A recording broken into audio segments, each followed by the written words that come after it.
Hello, it's me, and I have a very exciting unboxing? Let's try that again. Unboxing.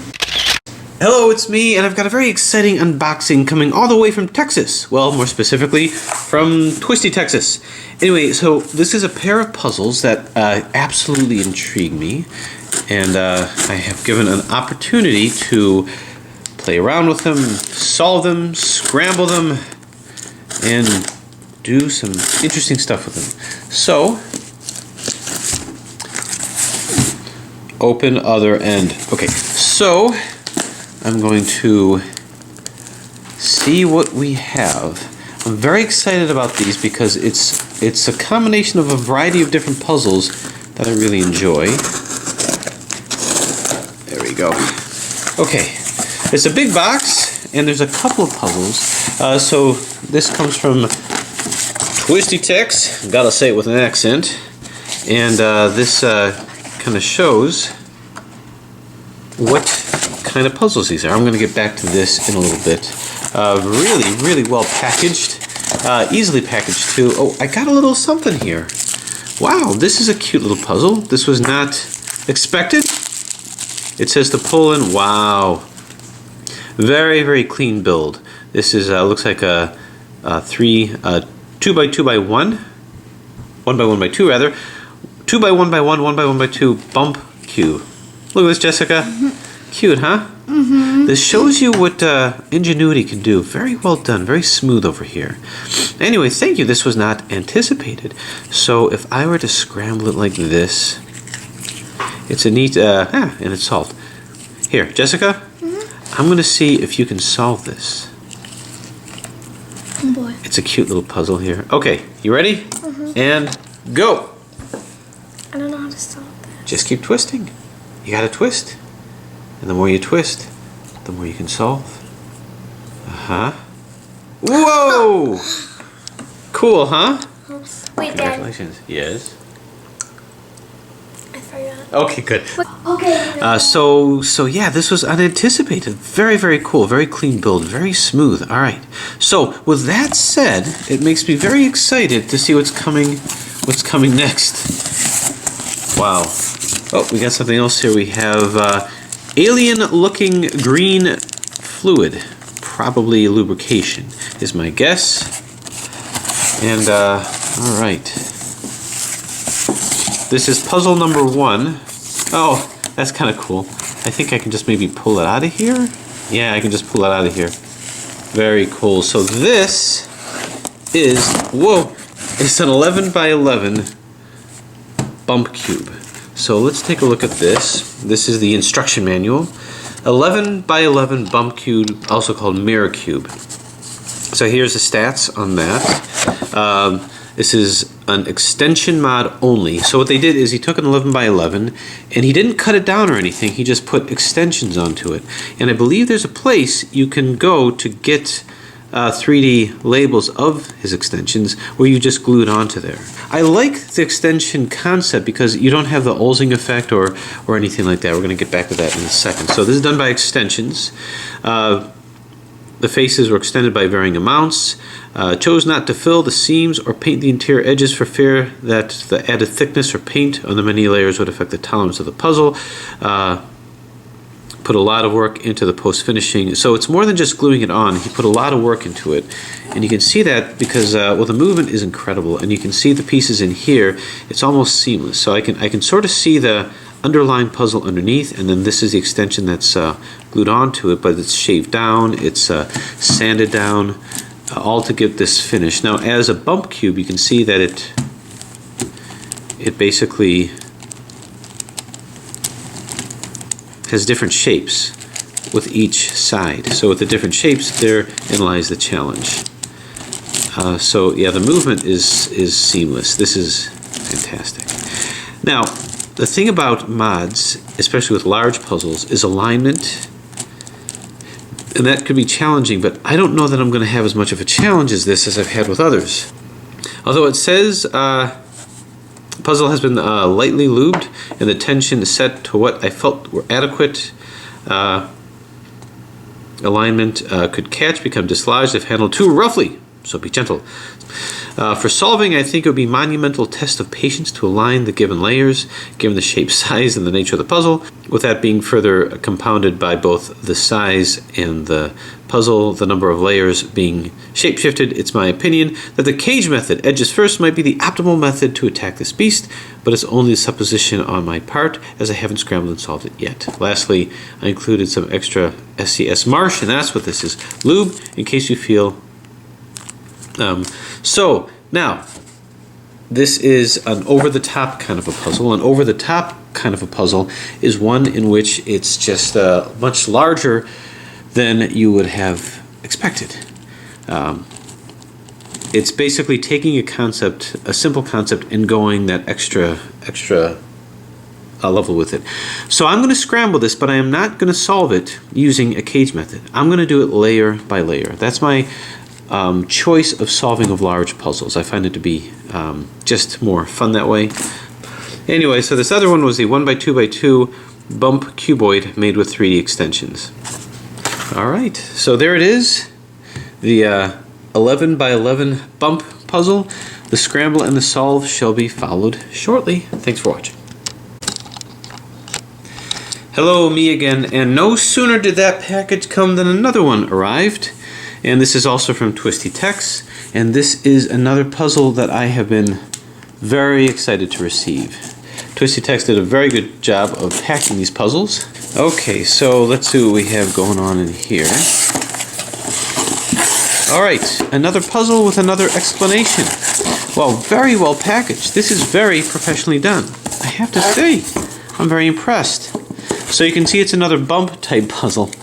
And wow, this is the easiest unboxing I've ever done. No struggling with bubble wrap and whatnot. Very, very good. So this handsome beast is a 3x5x7 bump cuboid.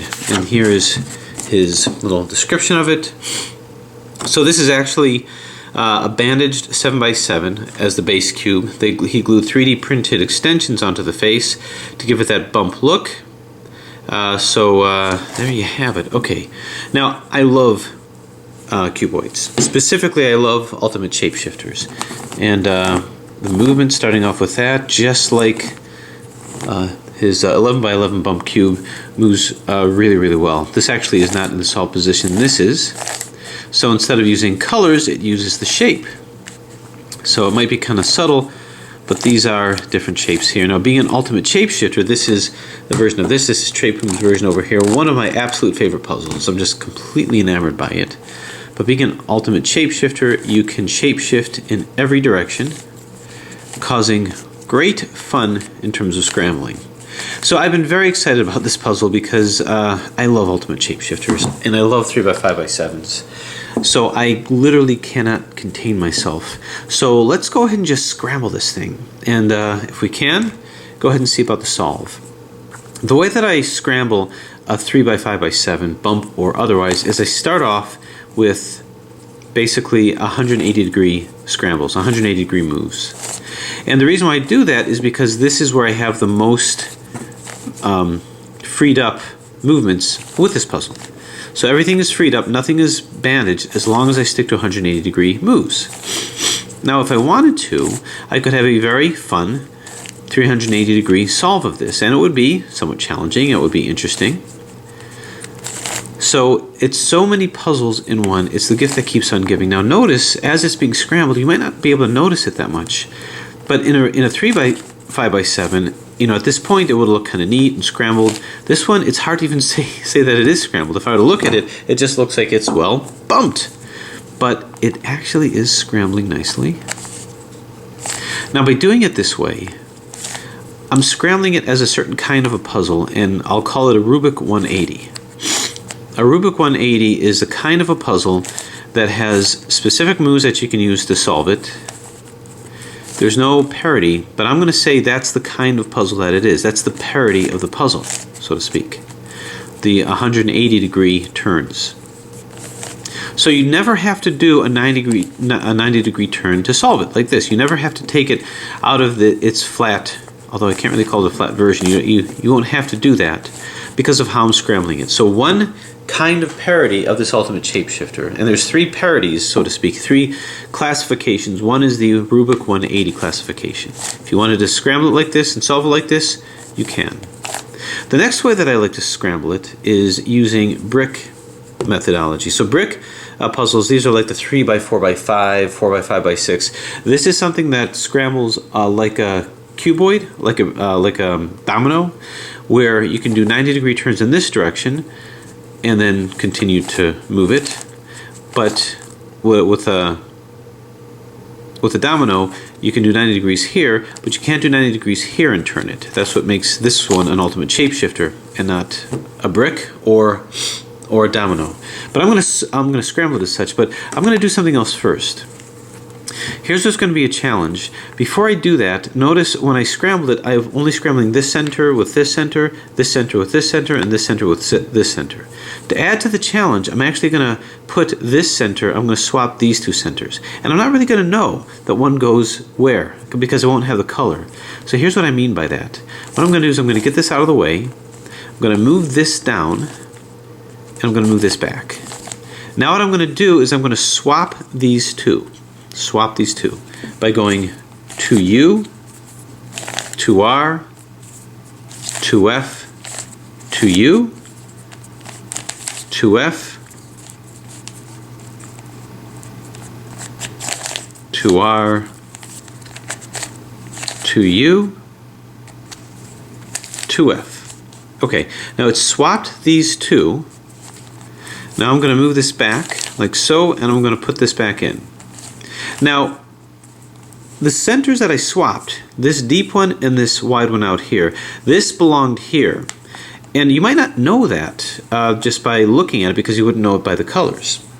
But it does increase the challenge, and I'm going to do the same thing now. I'm going to do the same thing by swapping this, say, with this guy over here. And you can see how different that's going to look. So I'm going to move this down.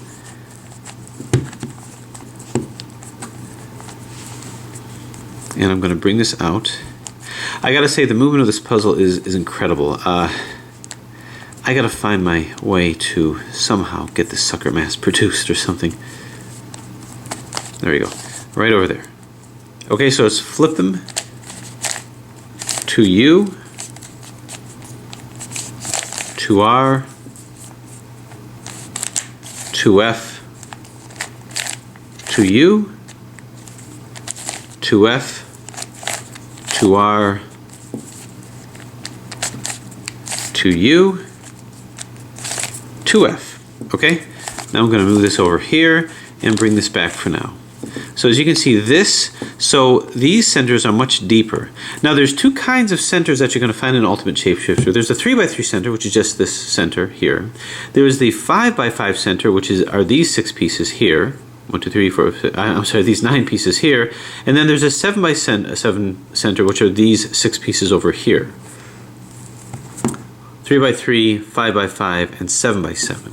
So the reason why I did that is because I want to get as much of a scramble as possible. It might be hard to scramble that. What I'm also going to do now is I'm going to flip these, and I'm going to swap them and make them basically come up. Invert them. I'm going to do that by Red Bull algorithm. 2R, 2B, 2U, L, 2 up, RI, 2 up, R, 2 up, 2F, R, 2F, LI, 2B, 2R. Now what that Red Bull algorithm does is it swaps these 2 and brings them up. So what I'm now going to do is I'm going to continue my scramble with those other pieces. I could do more, but that's good enough for now. I'm just trying to enhance this as much as possible.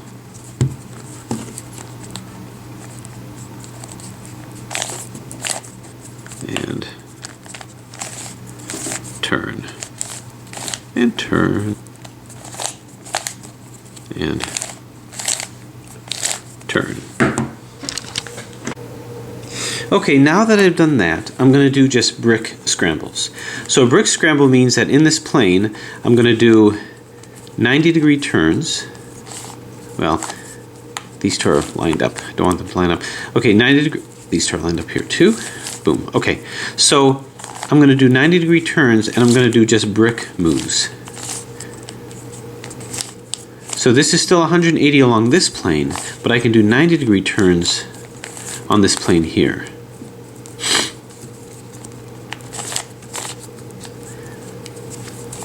Okay, and the reason why I'm doing that is I want to get these guys out of sync as well. So this is a brick portion of the scramble, which is the n by n plus 1 by n plus 1, 3 by 4 by 5, all that good stuff. I got a little bit of bandaging because of these, but I did want to do that. I did want to flip those now. Turn this over here, here. Okay. So after I've done a nice little brick scramble, what I'm now going to do is I'm going to do a floppy scramble. The floppy scramble starts off by moving, I want to do as little bandaging as possible. So I'm going to move this up like so. I'll move this down like thus. And I'm only going to do, I'm going to do 90 degrees in that plane, then 180 degrees in this plane over here. Because by doing that, I'm still preventing the bandaging as much as possible. Move this like so, and I can still isolate some of these layers out.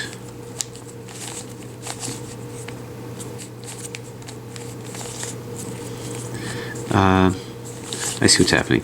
So let me go like this. Ooh, these are all lined up. Don't want that at all. Still lined up. So move this over here. And now I can move this independently. So believe it or not, this is actually still enhancing the scramble a little bit. Can move this here, this plane over to here, and double turn. Double turn this guy over here. Okay, this can move up, just that one section. This can move like so. Okay, so you see that we're getting nicely scrambled here. 1, 2, I can go like that. I can even go like this. 1, 2. And move this over here. Okay, once I've done that, now I can do a full floppy scramble, which is really at this point a 3x3 scramble. Now the craftsmanship is excellent with this. You can see all these pieces look so smooth. I can see where the original puzzle is over here, but it's so sanded nicely. Now I'm just going to do 90-degree moves on all angles here. So right now, it's as maximally bandaged as possible, and I can only move this ultimate shapeshifter in its lowest common layer, which is going to be a 3x3. So really, when you think about it, I'm just doing a 3x3 scramble at this point because that's all that's available to me. The rest is bandaged. And despite all the checking and testing of the different kinds of movements, it remained very, very smooth. Just incredible. Okay, I'm very excited about attempting to solve this one. Because number one, it is a new puzzle, and number two, it's cuboid. It's an ultimate shapeshifter, one of my absolute favorite kinds of puzzles. Okay, now I've defined 3 different parodies of this puzzle.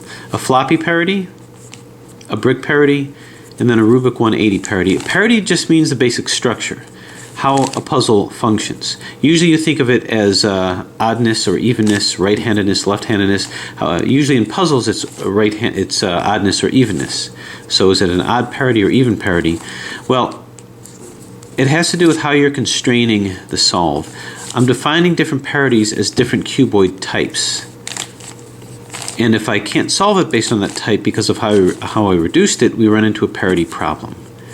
That's just how I look at it, and it's been useful in terms of explaining and going through solves. Okay, so there it is. I don't know if anyone has ever seen this before, but this is a bona fide 3x5x7 bump cuboid scramble.